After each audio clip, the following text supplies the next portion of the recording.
Welcome to Cinema Chop Shop. We're coming to you guys Watch, remotely, shop, and retrofit. I'm just sitting here in my office trying to figure out if my lovely wife Michelle, who just got a positive COVID test, is gonna murder me if I go on our Valentine's vacation without her. Survey says yes, she is, but I'm still going. Just get out Oh really my nice God, this tip. is not a medical information podcast. Welcome to Season 8, Episode 14 of Cinema Chop Shop. This is a movie podcast that concedes that remakes are going to happen, so why shouldn't movie buffs Like us. decide who is recast in those iconic roles?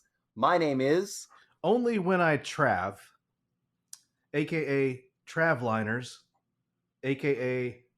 You Should Trav Left, a.k.a. She's Traving a Baby. Oh, that's the best one. That's why I saved it for last. I like Travliners too. Instead of like calling my anecdotes, I'm going to start calling them Travliners. And I'm joined here remotely by my co-host and co-producer, Sebastian Shawn, not to be confused with Sebastian Stan, aka DestinaShawn Anywhere, aka Hollow Shawn. And also, we're very pleased to welcome back to the show the Chop Shop Regulator, Chelling Lies in America, aka City on a Chell, aka Chelephant White. And as mentioned previously, my lovely wife Michelle is not going to be on this episode. She was planning to be, but circumstances are such that she will not. And I did actually come up with some nicknames for her, so she'll be listening to this later. I'm sure she's going to love it. Planes, Trains, and Auto Michelles, a.k.a. my one and only, a.k.a. She Said, She Said. Further description of the show, the tagline says, watch, chop, retrofit, because essentially that's what we do here. We watch older movies, sometimes classic films with iconic actors, and then we retrofit them by tweaking the design with new parts. Quick disclaimer, we're not actually in favor of the remake, reboot, sequel-dependent cinematic culture. That shit'll kill ya. This is more of an exercise in satire and irony. We try to be funny. And sometimes we succeed. All right, that's going to bring us into our first segment, which is going to be movie news. And this is where throughout the week we try to pay attention to stories that relate to our show, that relate to movies, or that our listeners might find interesting. And unfortunately, we do have to start it off with 3 RIPs. And first, we've got Oscar-nominated cinematographer and a collaborator of Fellini, Giuseppe Rotuno, dies at the age of 97. Natural causes, rest in peace and rest in power. R.I.P. Jean-Claude Carrière, or Carrier maybe, the screenwriter of The Unbearable Lightness of Being, dies at the age of 89. Rest in peace, rest in power. And then finally, probably the most movie news related R.I.P. of the week, The People versus Larry Flint, the founder of Hustler magazine, has died at the age of 78. Rest in peace and rest in power to the 3 of those individuals. And we've got a lot of other stories to get through. So I'm going to go through them kind of lightning round style. And you guys, I want you to take turns giving me like a 1-word reply. All right, so report. Keanu Reeves has been approached to join the Spider-Verse as Kraven the Hunter. Sean? Delightful. Michelle Rodriguez and Justice Smith join Chris Pine in Hasbro and Paramount's Dungeons & Dragons reboot. Chelsea? I got nothing. Unnecessary. Yeah. That was 3 words. Mahershala Ali was directly involved in hiring Marvel's first black female writer for Blade. Sean? Yay. Okay, Good. You guys are messing up the rotation. I don't want a rotation. Next, Peter Dinklage to produce This Was Our Pact and voice a talking bear in the animated film. Short film. Next, SNL star Melissa Villaseñor is to host the 2021 Film Independent Spirit Awards. Okay. Next, Critics' Choice Mank leads with 12 nominations, and Netflix makes history with 4 Best Picture nominees. Cool. And that's the the Critics' Choice Awards, I should say. Next, Jamie Lee Curtis joins Cate Blanchett and Kevin Hart in the Borderlands adaptation. The adaptation of Borderlands, the video game, is being adapted into film. We're pretty sure that they heard our last episode, and there was something that you guys wanted me to mention about a Last of Us video game news. Yeah. Chelsea? Chelsea, do you want to take this one? No, you go ahead. Okay. So Last of Us, the PlayStation game that has had two versions, is being converted into an HBO series. Okay. And Pedro Pascal has been cast as Joel, the Mando? lead dude in the storyline. Yeah. Well, that's cool. Next up, Disney is closing Blue Sky Studios, Fox's once dominant animation house that was behind the Ice Age franchise. Watchmen director Nicole Castle is to helm New Line's Wizard of Oz remake. Barf. Stanley Kubrick's unmade film noir Lunatic at Large is revived. Filming starts in fall of 2021. Gag. Okay. And that's going to wrap us up on movie news for this week. You guys hear the phone ringing? That must mean it's time for the Department of Corrections Department with Chief Corrections Officer Dana.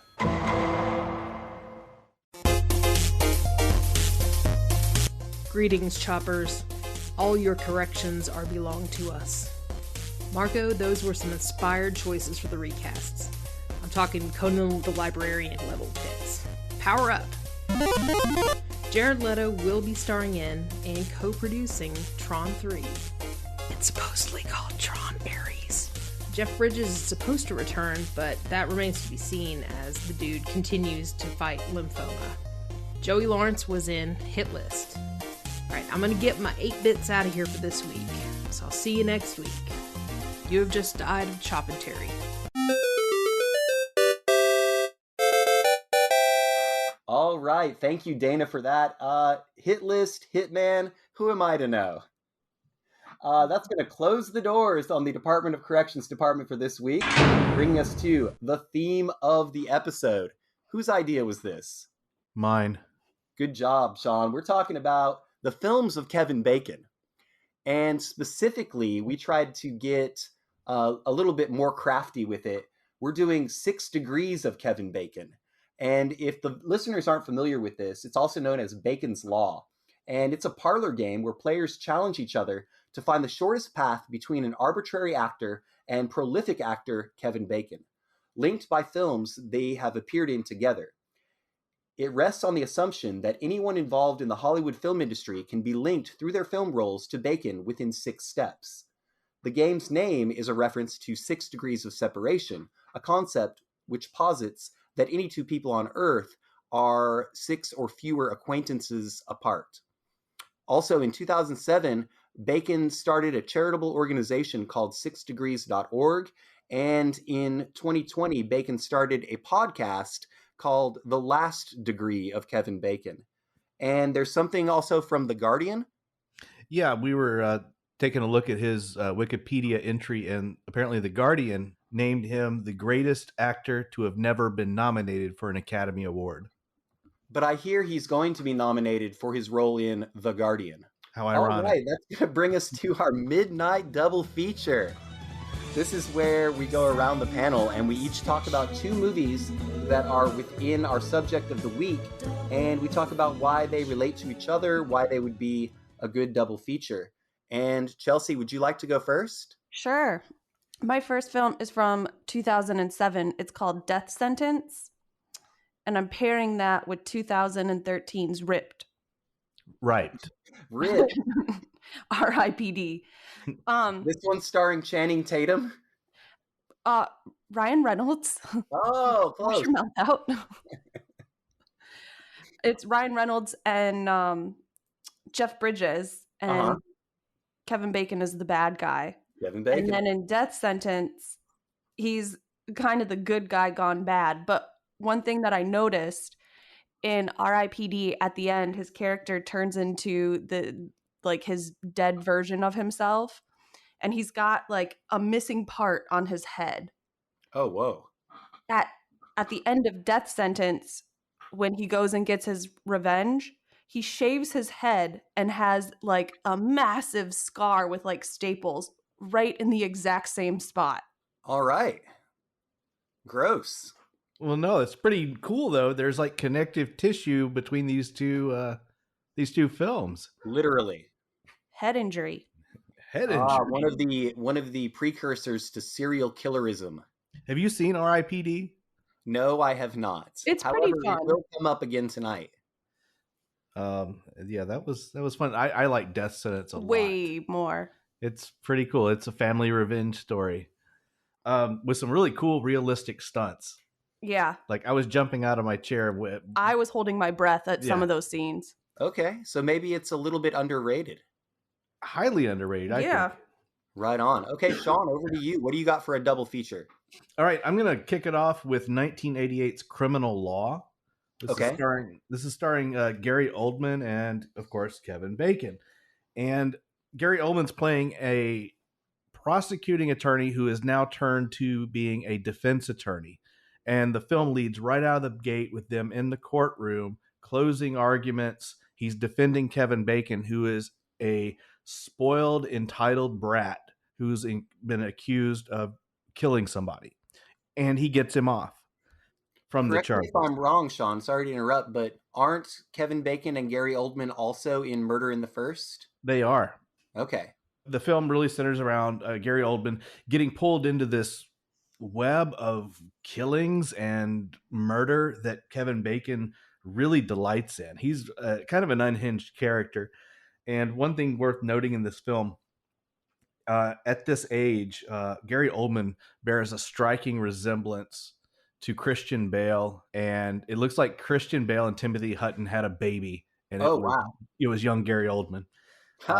Cool movie. And I'm pairing that with 2000's Hollow Man. This is, of course, the takeoff on The Invisible Man. It's not a great movie. I didn't like this film. Kevin Bacon, Elizabeth Shue, and Josh Brolin. Bacon gets turned invisible because they were kind of rushing through this experiment, and he decides to make himself the test subject. Right. And once he becomes invisible, he becomes this unchecked ego and really does whatever the fuck he wants, including leading off with raping a woman that's never spoken of again, and there are no repercussions. There's no reckoning whatsoever regarding this act. Mm-hmm. So I picked these two together just because they're good examples of Kevin Bacon playing these deplorable villains with no redeeming qualities whatsoever. Yeah, he considering some of the more all-American roles that he has, he can play a pretty good villain. Yeah, I think that Kevin Bacon exceeds in playing the straight-laced military-style good guy, or at the other extreme, the really, really bad evil guy. Did you ever see that movie Trapped that he and Courtney Love and maybe Ashley Judd were in? Sounds familiar. I don't think I've seen it. We watched the trailer, but we didn't watch it. Oh, okay. Well, I have it on DVD. I'll Lysol it down and throw it over to you. Just for the listeners, I did get a rapid test today and tested negative. I'm not trying to bring any action up to North Carolina with me. All right, my turn for the Midnight Double Feature. I've got really the tie that binds these two together is that they're both bummers. They're both about childhood trauma. The first one is called Sleepers from 1996, and it was directed by Barry Levinson, who's got a large catalog of work. He directed The Natural. He directed Good Morning Vietnam and Rain Man. Sleepers has a 73% on Rotten Tomatoes. After a prank goes disastrously wrong, a group of boys are sent to a detention center where they are brutalized. 13 years later, an unexpected random encounter with a former guard gives them a chance for revenge. And one of the guards that brutalizes them is Kevin Bacon. So once again, playing that really creepy role. On the other hand, we've got Mystic River from 2003. This was directed by Clint Eastwood, 88% on Rotten Tomatoes. This is before he got into the Get Off My Lawn series. But when the daughter, Emmy Rossum, of ex-con Jimmy Marcus, played by Sean Penn, is murdered, two of his childhood friends from the neighborhood are involved. Dave, played by Tim Robbins, is a blue-collar worker, and he was the last person to see her alive. While Sean, played by Kevin Bacon, is a homicide detective, and he's heading up the case. As Sean proceeds with his investigation, Jimmy conducts his own through neighborhood contacts. Eventually, Jimmy suspects Dave is the culprit and considers taking the law into his own hands. Taking the Bacon. I've seen both of those. They're both good movies. Yeah, they're both solid, but they're not like feel-good movies by any means. All right, so that's going to wrap us up on the Midnight Double feature, bringing us to our feature segment. And this is the recast. This is where we take a pre-selected film that we've all seen, and we go around the panel and we hypothetically recast a few of the main roles with actors from today. And the first movie that we're going to be talking about is Stir of Echoes from 1999, directed by David Cope, and it's got a 67% on Rotten Tomatoes. Let me ask you, had you guys seen this movie before? I had not. I saw it in the theater. Okay, and Chelsea, as a first-time viewer, what did you think? I liked it. I thought it was creepy. Yes. But I don't like the actress that plays his wife. Her voice annoys me. So to like hear them having sex, Oh, yeah. it was not a good thing. You know who she reminds me of is the wife on The League. Yeah. I can see that. I didn't chop her, but she got shopped. Blue-collar family man Tom Witzke, played by Kevin Bacon, scoffs at supernatural phenomena until he lets his wife's sister, Lisa, played by Ileana Douglas, put him into a hypnotic trance. He goes to the sunken place. Upon waking, Tom realizes he has a psychic connection with his son, Jake, and he also has alarming hallucinations of a missing teenage neighbor named Samantha. Tom, convinced that his visions will lead him to the girl, begins a desperate search that puts him into a life-threatening situation. That scene where he's digging was very visceral. Yes. Yeah. All right, so the roles we've got Kevin Bacon as Tom Witzke. He was 41 at the time.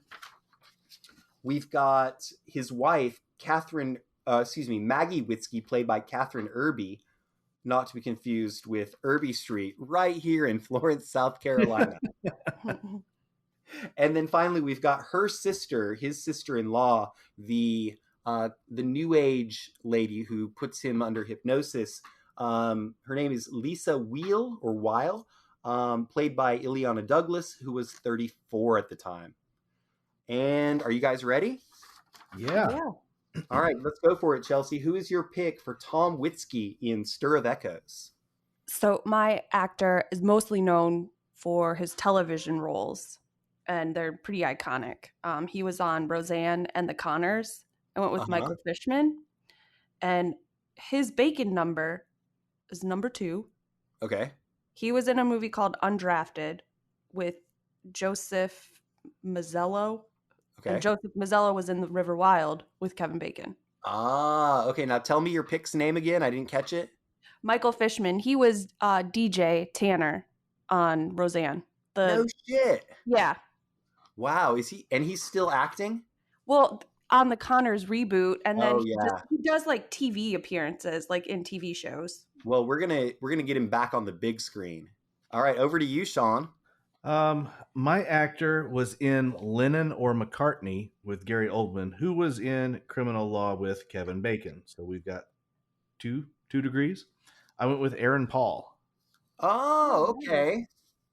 Interesting. I recently, for video game movies, watched The Need for Speed. Disaster. 2 hours I will never get back. All right. Are you looking at my visuals, Sean? I've got your visuals, but I do not have your picks called up yet. I'm waiting on you. So my actor is 40 now. He was in How to Be a Serial Killer with Laura Regan, who was in Hollow Man 2 with Kevin Bacon. His name is Matthew Gray Gubler. Oh, Matthew yeah. Oh, I shopped him. Gray Goobler is my pick. He's got a little bit of bacon going on. I can see it. A wiggle the waffle, a making the bacon. I smell the coffee because it's percolating. All right, next we've got his wife Maggie, Maggie Witzke. She's not much help in the whole situation. No. She was 34 at the time. And Chelsea, who were you thinking about for this? So my actress, she was in The Post with Tom Hanks, and Tom Hanks was in Apollo 13 with Kevin Bacon. I went with Alison Brie. Oh yeah, Alison Brie is great. Glow, right? Yeah. And Community. Yeah, she's awesome. All right, Sean, your turn. All right, this was my longest Kevin Bacon connection. This is a 3 degrees of separation. This actress is 34 years old. She was in Schitt's Creek with Catherine O'Hara, who was in Home Alone with Daniel Stern, who was in Diner with Kevin Bacon. I went with Annie Murphy. Ah, all right. Nice. Ew, David. Yeah, so what I figured out when I was researching this, that Parlor Game has turned into who can find the biggest Kevin Bacon number. Oh, the reverse. Yes. I mean, you just pick somebody who's in their first movie and there's nobody else in it. Well, I mean, yeah, Oh, no, but they still it's have to be crazy connected. because it's crazy to find anything other than a 2 or a 1. Oh, It's hard. that's wild. This man is prolific. My actress is 33 now. She was in Avengers Infinity War with Josh Brolin, who was in Hollow Man with Kevin Bacon. Her name is Karen Gillan. Yes. Karen Gillan. All right, we've got one more, and that is the sister, Lisa, played by Ileana Douglas. And we were mentioning how she's never really been a leading actress, but she's got a lot of supporting roles and really good character work and a very distinct look. Yeah, she's a great character actress. Big eyes is what I'm getting at. She's got big eyes. All right, so Chelsea, who's your pick for Lisa? So my actress was in Everyone Says I Love You with Billy Crudup, who was in Sleepers with Kevin Bacon. Not entirely sure you're going to know her. I went with Christy Carlson Romano. So she got her start on the TV Everybody show Loves Raymond with Ray Romano. No, on Even Stevens with Shia LaBeouf. But she also did all of those like terrible remakes of The Cutting Edge. Ooh. Oh. Yeah. Toe pick. Anyways, did you catch my theme? I did not. Michael Fishman, Alison Brie, Christy Carlson Romano. They're all related to food. They are. Oh, Romano. I don't get it. Romano cheese. Brie cheese, and fish. So Romano cheese is like a Parmesan. It's like Parmesan. Okay. Yeah. I always get confused because there's Romano cheese, Roma tomatoes, and romaine lettuce. Anyways. I don't even know what I'm eating. Your pick, Sean. All right, so you're talking about Ileana with the big eyes. My actress has some big eyes too. Mm-hmm. And Ileana kind of embodies a bit of that New Jersey, New York kind of deal with her voice and her personality. This actress is from Philadelphia. She was in Wanderlust with Gary Sinise, who was in Beyond Boundaries with Kevin Bacon. And Apollo 13. I went with Kat Dennings. I love Kat Dennings. That's good. She needs to open a line of jean jackets called Dennings Denim. My pick for Lisa is 33 now. She was in All Nighter with J.K. Simmons, who was in Patriots Day with Kevin Bacon. She's also the spokesperson for some sort of telecommunications company that's not paying us. Her name is Milana Vaintrub. Milana Vaintrub. She's got really big eyes also. Yes, she does. And she's been bullied on the internet a lot. I know. Yeah, fuck that noise. Yeah, people need to leave her alone. Leave Milana alone. Unfortunately, her name is like way too close to the former First Lady. So, final thoughts on Stir of Echoes? I liked it. Yeah, I liked the movie. The proper amount of creepiness. I was telling Chelsea that when I saw it in the theater, I was a little pissed off because I had read a novel about a year or two before that had basically the same story. However, Oh, wow. Stir of Echoes gave no credit to this novel. So What was the novel? I don't remember. I wish I could recall, but the storyline was very, very similar. It had to do with digging around in a basement looking for a ghost of a dead girl, and I was really pissed off at the time. But still, that was never mind. Go ahead. But I can see past that and realize it's a fine movie. Another good creepy bacon flick. Indeed, and I like it as well. My lovely wife Michelle and I drink. We both liked this movie and saw it when it came out, but we saw it separately as we were not yet together, and I think that's a cool shared interest. All right, well, with that, we're going to go ahead and head into intermission, but not before we say, let's all go to the lobby. Let's all go to the lobby. Let's all go to the lobby and get ourselves some bacon wrapped bacon. Ew, I think I'll just take Kira's phone number. Ooh, would you try chocolate covered bacon, Chelsea? No, I hate bacon. And for those of you just tuning in, you're listening to the Chop Shop Morning Zoo on WCCS 85.5 FM, The Shop, with Travisito, The Brew Boss, and me, Chelsea, the Regulator, where we'll be breaking down the recast of your precious childhood movies. All morning long. And if you can't listen on your toilet or in your car, just search for Cinema Chop Shop on Podbean.com. And it came to pass that the Lord Pod saith unto the Chop Shoppers to go forth, to rate, to review, and to subscribe to Cinema Chop Shop on all of your social media and your podcaster apps. Now it's about time for the holy sacrament of a beer check-in. You too can follow the path to Cinema Chop Shop on Untappd. That's UNTAPPD. Everyone, hallelujah! Praise Jesus! Amen.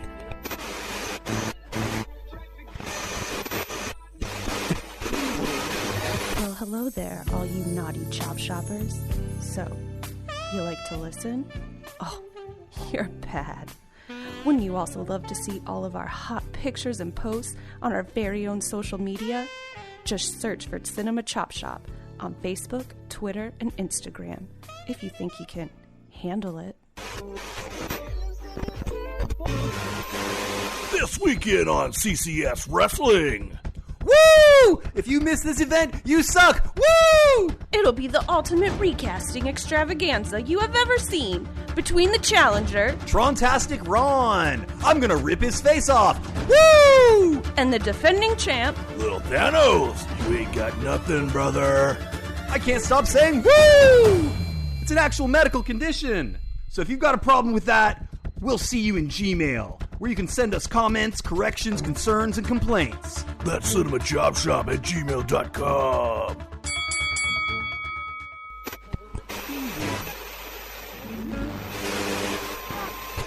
Do you need a used movie? good credit, bad credit, no problem. Come on down to Wacky Trav's Cinema Chop Shop Blowout Sale, He's out of his mind. where we can guarantee you'll go home happy. Social security number, criminal background check, and blood sample required. Side effects may include euphoria, hallucinations, and delusions of grandeur.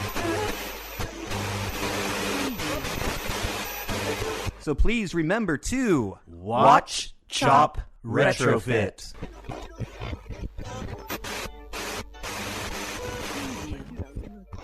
Thank you for bearing with us, Chop Shoppers. I, for no reason, went and peed in the yard. And when we come back from intermission, Sean, what do we like to do? Beer check-ins. And what do you have for us today? In the first half, I was drinking a beer from Heist Brewery out of Charlotte, North Carolina called Woo-Ha. Got You All in Check, and it's a Czech Pilsner. Oh, okay. So that's a song. There's a hip hop song that says "Got you all in check." If you say so.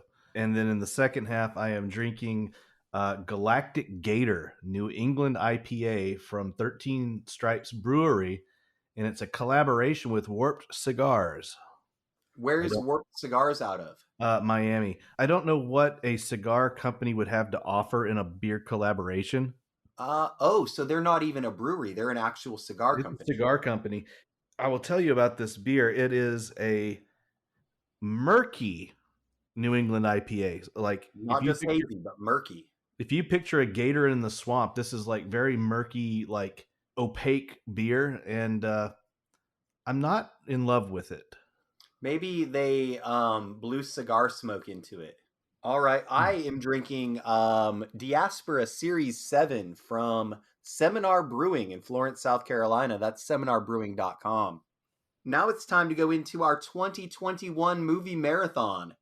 It is the 43rd day of the year as of this recording, and I'm on number 49 or 50. I believe I'm on 50 now. And Chelsea, wow us. Not yet. Have Sean tell you his number. Sean, what's your number, dude? 54. And then Chelsea, hey, we want to hear your number. 100. Woo! I can't stop saying woo. It's an actual medical condition. All right. So what is your first check-in, Chelsea? I watched the Britney Spears documentary, Framing I Britney. want to know about this. I was just talking about it yesterday. And I've loved her since I was little. I am right there with that YouTube guy that was like screaming, "Leave Britney alone." Chris Croker? Something like that. I think everyone was so mean to her. Justin Timberlake made an Instagram apology today, but he needs to do more. You think that... Oh, okay. I haven't seen the documentary, but he can't be the only reason that she's all fucked up. No, but he was a big catalyst in a time where everybody knew she was unraveling. And he released Cry Me a River. Cry Me a River, yes. So I guess I do need to watch this documentary before I comment any further, but I thought that she ditched him. No, they broke up and he alleged that she cheated on him, which, okay, maybe that did happen, but at the same time, you're talking about 18 and 19-year-olds. And it happened in the club, and it was Mickey Mouse. He waits a few years in a time where Britney is clearly something is wrong. Like, we can all see this. Kevin Federline. And he releases the Cry Me a River video, like really villainizing her. And watch the interviews that happen afterwards. It's gross. Okay, fair enough. I will watch it. Over to you, Sean. What's your first check-in? I'm going to be checking in some Kevin Bacon movies. I watched The Woodsman. Oh, this is the adaptation of Snow White? Totally. This is a 2004 film with Kevin and his wife, Kira Sedgwick. He plays a pedophile sex offender attempting to reintegrate into society. Boo. While at the same time keeping watch over another pedophile he suspects is on the same path. So it's like a Dexter situation? Yeah, very much a Dexter situation. That's a good analogy. Okay. I like this movie. I think that if you have not checked it out, do so. It's got some cool stuff, and Kira Sedgwick kind of plays a hard-nosed blue-collar chick, and nice role for her, I think. Cool deal. My first check-in is going to be Space Sweepers, aka Victory. It's on Netflix, and it's just really silly. It's a sci-fi movie where they encounter this sentient robot that they all recognize to be a weapon of mass destruction, but they need her help. My review: silly and over-the-top sci-fi action with okay acting and a decent premise. So that's I think I gave it like 2 stars. Okay, over to you, Sean. I'm checking in from 1982, Diner. Okay, now I do want to hear your thoughts on this. Well, my take is, holy crap, Launchpad film for Kevin Bacon, Paul Reiser, Daniel Stern, Tim Daly, Steve Guttenberg, Mickey Rourke, and Ellen Barkin. Yep. Crazy cast. Try to bankroll that cast today. Oh, no way. No way. It's a charming slice of life film set in 1959 Baltimore. And keeping with the times, there are some inappropriate views and comments towards women. Yeah, I reflected that in my review as well. But if you take that on its nose, on what it is, beyond that, really solid dialogue, a lot of the angst of transitioning from being a young adult to an actual, like, have to do shit adult. Yeah. I thought it was really good. One of my favorite parts is Paul Reiser's way of getting rides. He's like, Yeah. "Hey, you gonna drive your car home?" I love how Mickey Rourke dresses like he's from the 80s, but really they're in the 50s. They're in the 50s. He would have gotten his ass lynched. Like, he's wearing eyeliner and he works at a hairstyling place. Yeah. Now, granted, they're in Baltimore, but you're still in Maryland. That would not have flown. I mean, he was not a homosexual character, but he was very flamboyant and very kind of what's the word I'm looking for? Metro. Yeah. Well, I guess metro is the right word. Androgynous, maybe. Yeah, a little bit. I think all of that. All of his clothes look like he was from the 80s, not the 50s. He was shopping at Chess King. All right, my next one is The White Tiger, which I think I talked to you about it on Wednesday. It came out this year, 2021. It's a brand new release. An ambitious but loyal servant ascends to be the driver for a powerful family. However, his aspirations go much higher. I don't want to give away a whole lot, but upon starting the movie, I had the typical Western response like, oh, this is very similar to Slumdog Millionaire. But then later in the film, the lead actor, who's also the narrator, directly references Slumdog Millionaire. And I don't want to do the Indian accent, but he says, believe me, there's not a million rupee game that you can win to get out of the chicken coop. So you guys have not seen that yet? Not yet. I saw a lot of buzz about it in your review. I highly recommend it. You give it 5 stars. 5 stars. So this will be in your 2021 top 21 of 2021. Unless Letterboxd starts allowing 6-star reviews. All right, so Sean, go ahead. All right, my last check-in. The River Wild from 1994.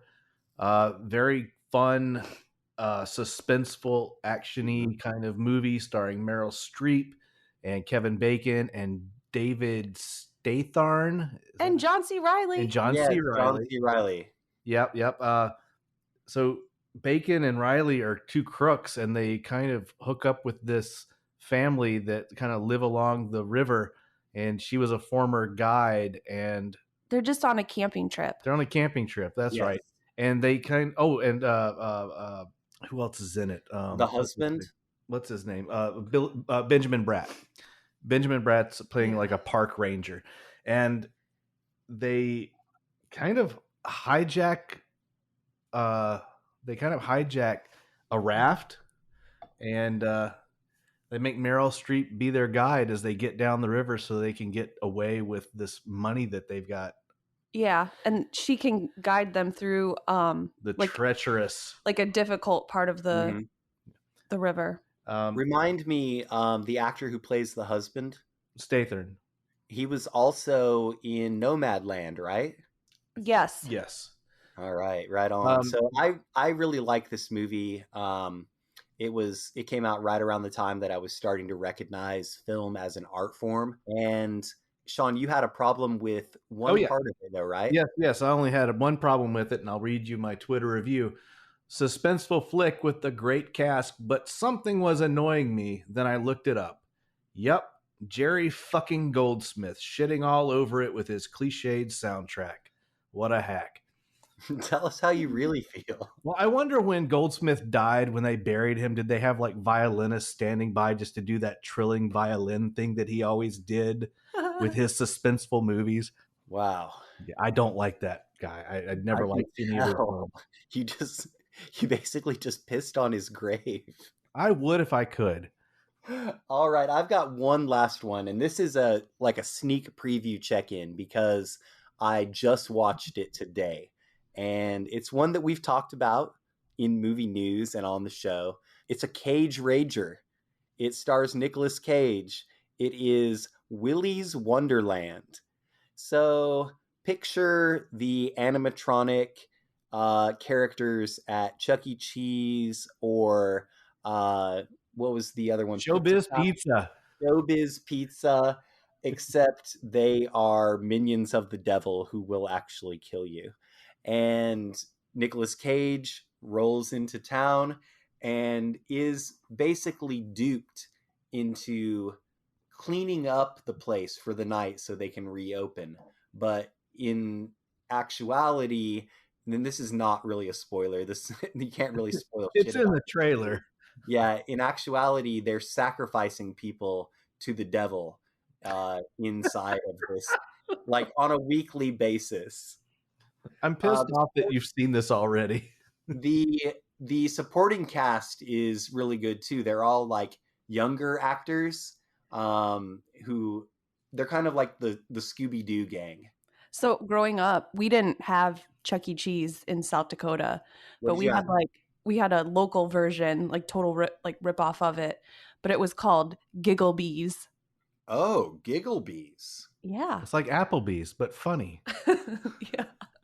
Well, Applebee's can be funny. I know. I worked there for 3 years. All right. So that's going to wrap us up on the 2021 movie marathon for this week. That brings us to the second part of our feature segment, The Recast Continued. Reheated bacon. The Next Degree. I love it. All right. So the movie that we are talking about for this one, it's another classic, I believe, in my opinion, from 1995. Apollo 13. I like this movie a lot. I really like this movie. Yeah, it gets you right in the feels, and it's based on a true story. Directed by Ron Howard, 96% on Rotten Tomatoes. This Hollywood drama is based on the events of the Apollo 13 lunar mission. Astronauts Jim Lovell, played by Tom Hanks, Fred Hayes, played by Bill Paxton, and Jack Swigert, played by Kevin Bacon, find everything going according to plan after leaving Earth's orbit.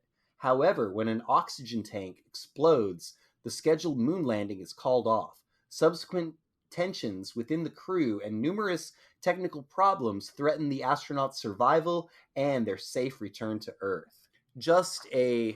It harkens back to the days of the summer blockbuster, like the real deal summer, July 4th weekend movie that would come out and everybody went to the theater.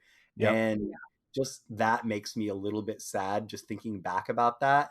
But let's take this moment to pause as a nation and reflect on how awesome drive-ins are.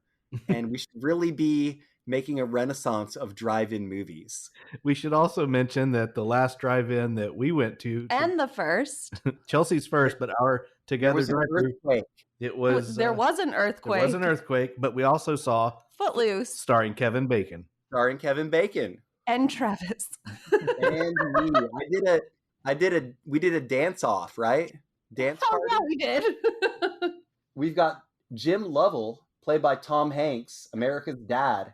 He was only 39 at the time, and yet he looked exactly like he looks right now.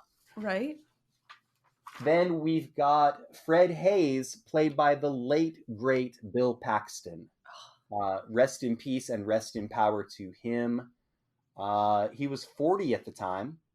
And then we've got Jack Swigert, played by Kevin Bacon, who was 37.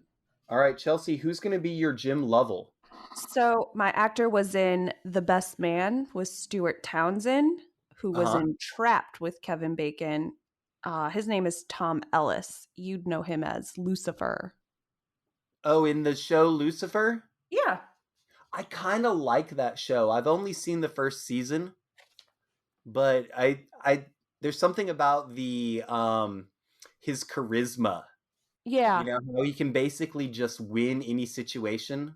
Right I- on. I've only seen a little bit of this show too, but I really like him. Cool deal. Sean, your turn. I went with a 41-year-old actor who was in a 2004 episode of Law and Order: Criminal Intent with I Catherine swear in Earp. my head just now I thought you were going to say he was in a 2004 episode of Cinema Chop Shop. No. He was in Criminal Intent with Catherine Irby, who was in Stir of Echoes with Yes. Kevin Bacon. I'm talking about All-American boy John Krasinski. I shopped him. I was about this close. How good was he on SNL? He was great. Oh my God. Kiss Pam. All right, my pick. Have you got my visual aids? Yep. Yep. All right, so my pick is 38 now. He was in Endings, Beginnings with Kira Sedgwick. He was also, or she was in Cop Car with Kevin Bacon, and she's in A Marriage with Kevin Bacon. His name is Sebastian Stan. Sebastian. I like it. Stan Good pick. is the Winter Soldier. He's going to be on the mission. Next up, we've got the role of Fred Hayes, played by Bill Paxton, who was 40. And Chelsea, who's your pick for this? So my actor was in the movie Hot Rod with Sissy Spacek, who was in JFK with Kevin Bacon. I went with Bill Hader. It's kind of a cheat, though, because everybody's in JFK. Whatever. It counts. Good job. Good job. And that's 2 degrees, right? Yeah. Yes, all of mine are 2 degrees because 2 is the average Bacon number. That's insane. Sean. I went with another All-American boy. He is 40 years old. No, I'm sorry, he's 39. He'll be 40 in June. He was in Fantastic Four: Rise of the Silver Surfer with Lawrence Fishburne, who was in Mystic River. I went with Captain America himself, Chris Evans. Oh, yeah. Speaking of...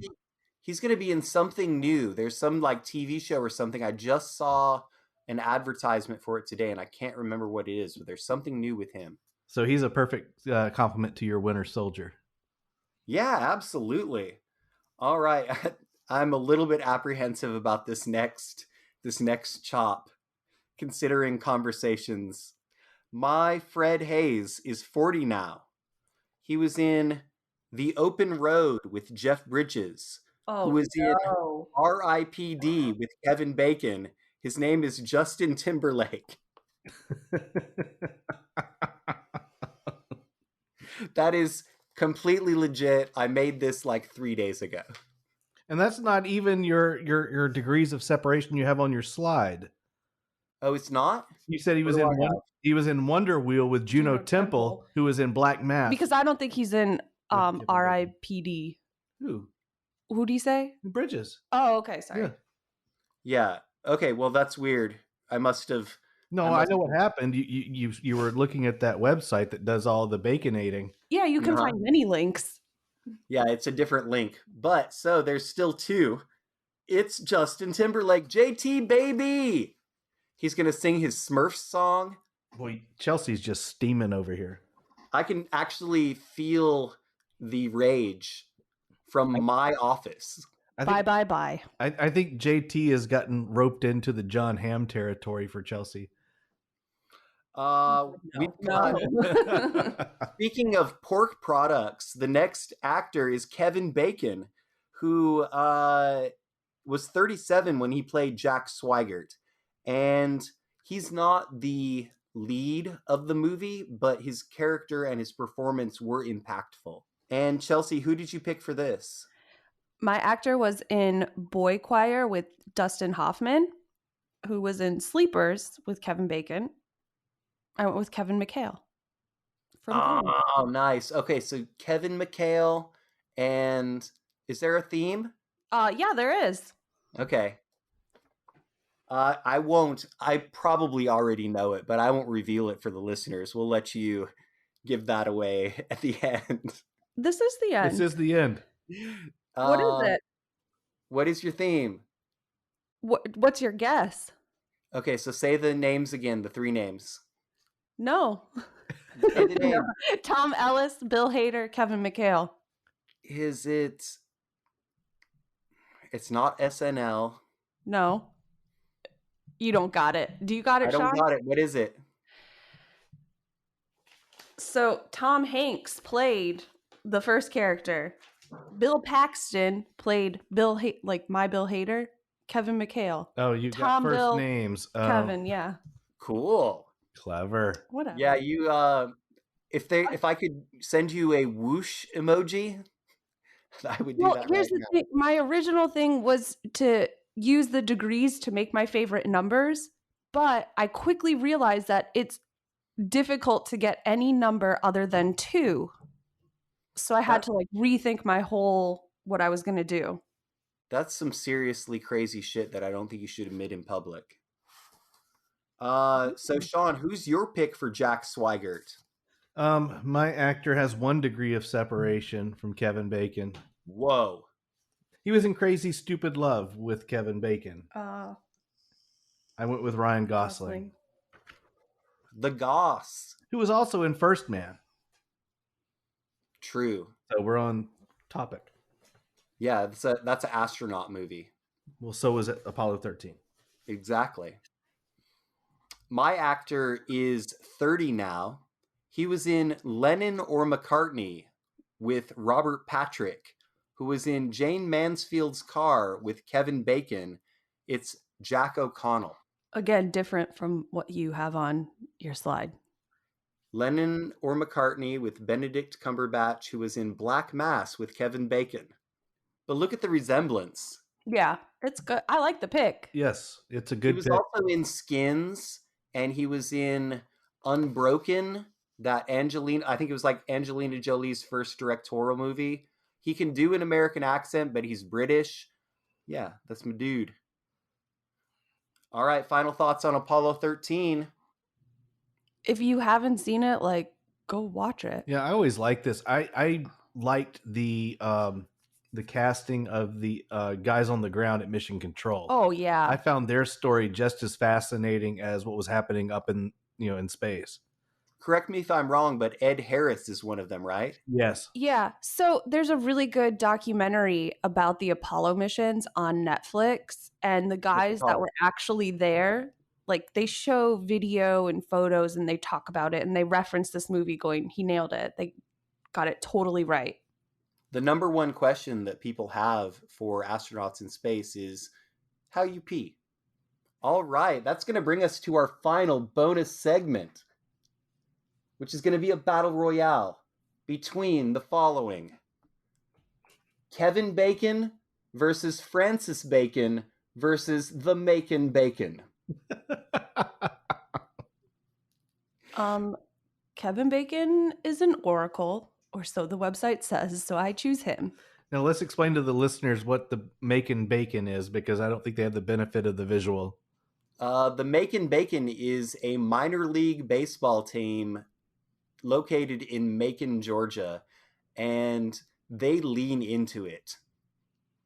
Yeah, they do. And Definitely. then Francis Bacon, for those who did not go to art school, is a American abstract figurative painter, similar in style to Lucian Freud. Yeah, I'm going to go with Kevin Bacon. Yeah, Kevin Bacon. Unanimous. Kevin Bacon wins the day. Hooray! We want to wrap it up. Chelsea, thank you for being here and doing what you do. Thank you for having me. And I also want to thank the engineer, my co-host and co-producer, my partner in crime, the Brew Boss. Ooh, I'm a partner in crime now. Yeah, I mean, you always have been, but you didn't know you were complicit. Do you know what next week's episode is, sir? Oh, goodness. It is the often delayed and rescheduled food films. Food movies. And we're going to have a special guest on that episode. Chop Shop favorite Knowles is going to be on the show. As of right now, vaccinations pending. And I do have a sneak preview question and answer for next week's trivia. Who plays the female lead opposite Aaron Eckhart in the 2007 romantic comedy No Reservations? What year? 2007. Jennifer Aniston. That's a good guess. Oh, Katherine Heigl. Oh, you're so close. Drop the Heigl, add 2 more words. I don't know. Catherine Zeta-Jones. Oh, okay. Catherine Zeta-Jones. And the title is coincidental. It is not related to the show hosted by the late, great Anthony Bourdain, but there was a TV show based on his book, Kitchen Confidential, that starred Bradley Cooper and somebody else. Can't remember. So yeah, that's your sneak preview question and answer for next week's trivia. We had a good turnout this past week, and we want to plug the podcast itself. Please rate, review, and subscribe to us on your podcatcher apps. We're hosted online on Podbean. We're Cinema Chop Shop on there. We are also Cinema Chop Shop on Twitter, Facebook, and Gmail, and Untapped. That's where we'll check in our beers that we that we drank. And before we close out, anything that either of you want to plug? Trivia. Trivia's coming up. It will already be out by the time we drop the episode, but the Hello Oblivion bottle release at Seminar Brewing. That's the barrel-aged Imperial Stout. With lots of goodies in it. Yeah, I believe you've got cocoa nibs and vanilla. And cinnamon. It's going to be very tasty. We might even try that next week on the Food Movies episode.